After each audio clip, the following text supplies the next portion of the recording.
Subscribe करें और देखें एक दिल दहला देने वाली हॉरर स्टोरी। कहानी शुरू करते हैं। अंधेरी सुनसान सड़क पर एक कार तेजी से भाग रही थी। कार को चला रहा था पंकज अपने पास में बैठी हुई अपनी पत्नी मीरा को सांत्वना दे रहा था, मगर मीरा कुछ भी सोचने समझने की स्थिति में नहीं थी। उसको लेबर पेन हो रही थी जिसके कारण वो दर्द से कराह रही थी। मीरा, हिम्मत रखो, सब कुछ अच्छे से हो जाएगा, कुछ भी अच्छा नहीं होगा। मेरा दिल बहुत घबरा रहा है, मेरी ही गलती है, मुझे संभल कर चलना चाहिए था। आज तो भूतिया रात है, बस आज की रात निकल जाए। भूतिया रात के दिन मुझे मेरे बच्चे नहीं चाहिए। कैसी बातें कर रही हो? ईश्वर ने सब कुछ तय कर रखा है, वही होगा जो उसकी मर्जी होगी। कार जैसे ही हॉस्पिटल पहुंचा, वार्ड बॉय तुरंत स्ट्रेचर लेकर वहां पहुंच गया, क्योंकि पंकज ने पहले से ही हॉस्पिटल में फोन कर दी थी। डॉक्टर तुरंत मीरा को ऑपरेशन कक्ष में लेकर गया। बाहर पंकज परेशान इधर उधर घूम रहा था। मीरा डॉक्टर से बोली, डॉक्टर बस कुछ घंटे की बात है, आप उसके बाद मेरा ऑपरेशन कर देना। मैं नहीं चाहती कि अभी इस वक्त मैं बच्चे को जन्म दूं। देखो मीरा, वैसे भी ब्लीडिंग शुरू हो चुकी है, हम लोग कोई रिस्क नहीं ले सकते, कैसे भी बस आज रात गुजर जाए। डॉक्टर ने मीरा की बात को मानने से इनकार कर दिया और तुरंत ऑपरेशन कर दिया। मीरा ने एक स्वस्थ बच्चे को जन्म दिया। जब बच्चा का जन्म हुआ तो हॉस्पिटल में तेज हवाएं चलने लगी और दूसरी तरफ कब्रिस्तान में हलचल होने लगी थी। कब्रिस्तान में एक कंकाल कब्र से बाहर निकलकर चलता हुआ धीरे धीरे हॉस्पिटल की ओर आ रहा था। जैसे ही हॉस्पिटल के करीब पहुंचते ही वो कंकाल एक सांस में बदल गया और बच्चे के शरीर के अंदर समा गया। मीरा और पंकज बहुत खुश थे, मगर मीरा के मन में बच्चे को लेकर थोड़ा सा डर था, क्योंकि उसने गीता में पढ़ रखा था कि भूतिया रात के दिन पैदा हुए बच्चे में उनका कुछ न कुछ अंश जरूर आ जाता है।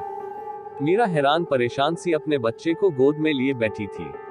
अचानक उसके मुंह से कुछ लालसा निकलने लगा। मीरा के मन में शैतान वाली बात गहरे तक बैठी हुई थी। वो बच्चे के मुंह से लाल रंग निकलता देख जोर जोर से खून खून चिल्लाने लगी।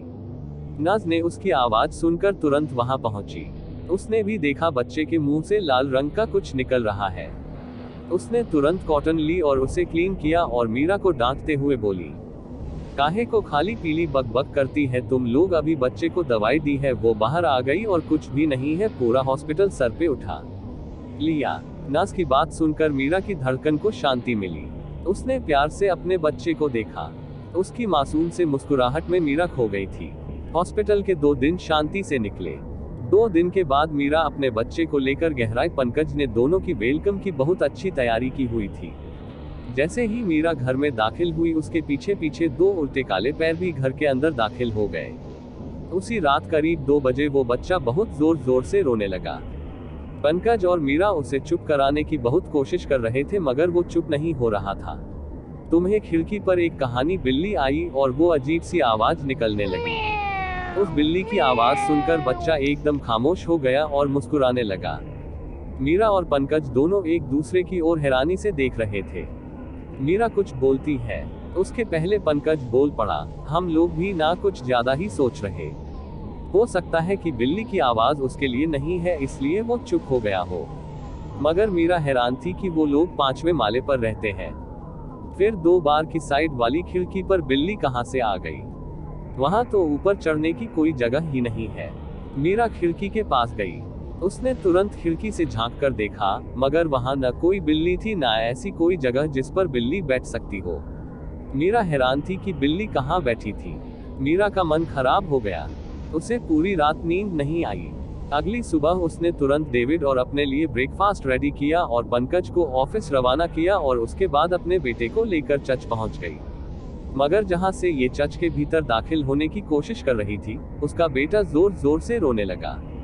मीरा उसे संभाल रही थी, मगर वो चुप ही नहीं हो रहा था। बच्चे की रोने की आवाज सुनकर फादर बाहर आए। उन्होंने कुछ मंत्र पढ़कर उसके बच्चे के सर पर हाथ रखा तो बच्चे की आंखें एकदम लाल हो गई थी।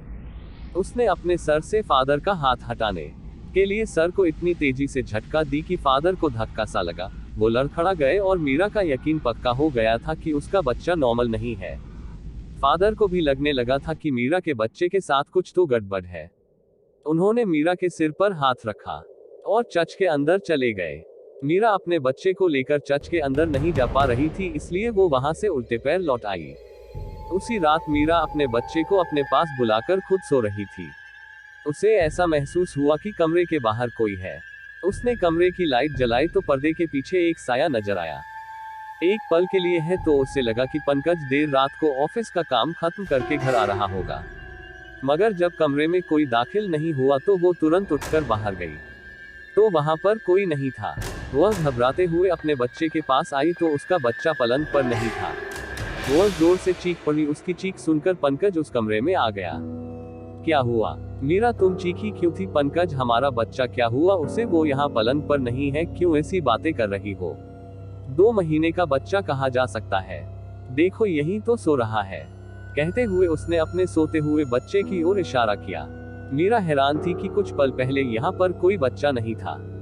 अचानक ये कहां से आ गया और एकदम से उसे अपने पलंग के पास एक काली बिल्ली नजर आई। बिल्ली मीरा की ओर बड़ी ध्यान से देख रही थी। मीरा माने डर सी गई, और जैसे जैसे बच्चा बड़ा हो रहा था मीरा के मन की घबराहट बढ़ती जा रही थी। अब वो बच्चा लगभग 10 वर्ष का हो चुका था, मगर मीरा के साथ हर वक्त कुछ न कुछ गलत होता। वह किचन में काम कर रही होती तो कई बार अचानक ही आग लग जाती।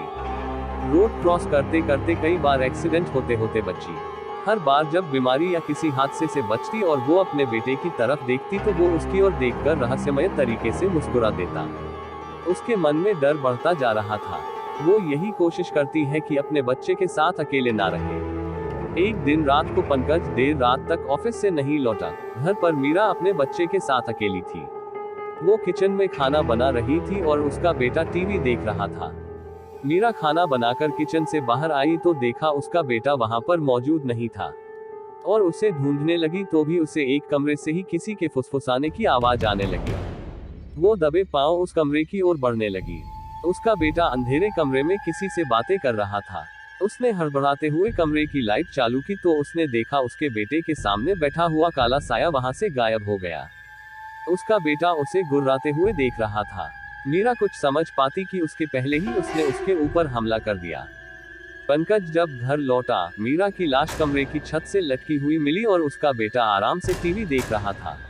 अपनी पत्नी को यूं चले जाना पंकज के लिए किसी सदमे से कम नहीं था। मीरा के अंतिम संस्कार के समय कब्रिस्तान में जब उसका बेटा और पंकज वहां पर मौजूद थे तो उसका बेटा दूर खड़े उस काले साए को देखकर मुस्कुरा रहा था। वहां पर फादर ने ये बात नोटिस कर ली। मीरा के अंतिम संस्कार के बाद उन्होंने पंकज को चर्च में आने के लिए कहा। पंकज अपने बेटे को लेकर चर्च में जाने लगा तो उसका बेटा गुस्से से चर्च के बाहर ही बैठ गया। पंकज अकेला चर्च के अंदर गया। वहां पर फादर हाथ में कैंडल लिए कुछ प्रे कर रहे थे। पंकज को देखकर उसे बैठने के लिए इशारा किया। शहर के बाद उन्होंने पंकज के गले में क्रॉस डाला और कहा, मी चाइल्ड, गॉड ब्लेस यू। तुम्हारा बेटा शैतान का अंश है, उसे खुद से दूर कर दो वरना अभी उसने अपनी माँ को मारा है। अब अगली बारी तुम्हारी होगी। फादर अब ये क्या कह रहे हैं? मेरा बेटा और शैतान कंज, हाउ इज इट पॉसिबल? मैंने पहले मीरा को भी आगाह किया था।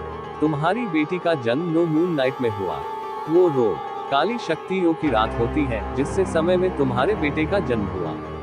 वहीं पर उस समय कब्रिस्तान में भी गहरी हलचल हुई थी। एक भटकती हुई आत्मा ने तुम्हारे बच्चे के शरीर पर कब्जा कर लिया है। मगर फादर गॉड खुद कहते हैं कि इंसान का जन्म और मृत्यु उनके हाथ में है। फिर उन्होंने मेरे बच्चे के जन्म के लिए ऐसा समय क्यों चुना जो समय शैतान का था? क्या गलती थी हमारी? ये सब कुछ पहले से तय था। मैंने बहुत कोशिश की कि मीरा को उसकी मुक्ति का साधन बनाओ, मगर शायद मीरा की मृत्यु उसी के हाथों लिखी थी, इसलिए मैं कुछ नहीं कर पाया। मगर अब मुझे पता है कि इसकी मुक्ति का साधन तुम हो, इसलिए ईश्वर ने तुम्हारे बच्चे को उसका जारिया बनाया है। मगर अब मुझे क्या करना होगा? कुछ नहीं, अब मैं जय जय जैसे जैसे कहता हूँ वैसे वैसे करते जाओ। कहते हुए फादर ने कुछ सामान दे दिया। ये जल है जिसे अपने घर के चारों तरफ डाल देना ताकि वो शायद तुम्हारे घर में प्रवेश ना कर सके, और जब तक अगली भूतिया रात ना आए अपने बच्चे को लेकर घर के बाहर मत निकलना। बहादुर के कहे अनुसार पंकज ने अपने घर के चारों तरफ होली वाटर छिड़क दिया और अपने बेटे के साथ घर में प्रवेश करने लगा। बेटा घर में प्रवेश नहीं कर रहा था, मगर पंकज ने जबरन उसका हाथ पकड़कर उसे घर के अंदर दाखिल किया। जैसे ही उसने वो सुरक्षा रेखा पार की, काला साया उसके शरीर से निकलकर बाहर रह गया। पंकज अपने बच्चे के साथ घर के अंदर बहुत खुश था। अगली नाइट पर फादर अपने कुछ शीशों के साथ उसके घर पहुंचे। उन्होंने पंकज के बेटे के गले में एक क्रॉस पहनाया और होली वाटर उसके ऊपर डाल दिया किया। आधी रात के वक्त घर के बाहर निकलकर उन्होंने जमीन पर कुछ आकृति बनाए और हाथ में क्रॉस लेकर प्रेयर करने लगे। वह काला साया वही खींचा चला आया। मुझे जाने दो, फाड़ नाम है, इस लड़की को मार दूंगा, तो उसे मारना तो दूर की बात है, अब तो उसके शरीर में प्रवेश भी नहीं कर सकता, कहकर उन्होंने मंत्रोच्चार करते हुए होली वाटर और उस पर डाल दिया। साया दर्द से कराह उठा। फादर लगातार मंत्रोच्चार कर रहे थे। उन्होंने आगे बढ़कर क्रॉस उसके गले में डाल दिया। क्रॉस के संपर्क में आते ही साया पूरी तरह जलकर राख हो गया। मी चाइल्ड डेविड, अब तुम्हारा बच्चा पूरी तरह से ठीक हो गया है, गॉड ब्लेस यू बोथ। उसका बेटा अब खुशी खुशी रहने लगे थे, मगर उनकी जिंदगी में मीरा की कमी हमेशा रहेंगी। ये कहानी आपको अच्छी लगी हो तो हमें सब्सक्राइब करें।